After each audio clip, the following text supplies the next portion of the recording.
mettiamoci soprattutto in ascolto di Maria Santissima, nella quale il mistero eucaristico appare più che altro un mistero di Lui. Guardando a lei, conosciamo la grazia trasformante che l'Eucaristia possiede.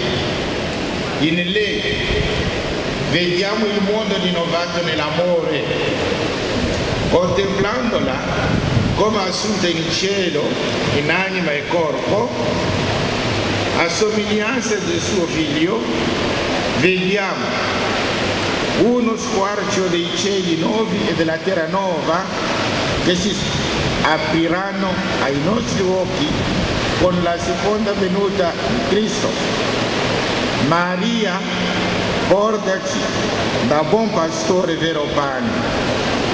O Gesù, pietà di noi, nutrici e difendici, portaci ai beni eterni nella terra dei viventi.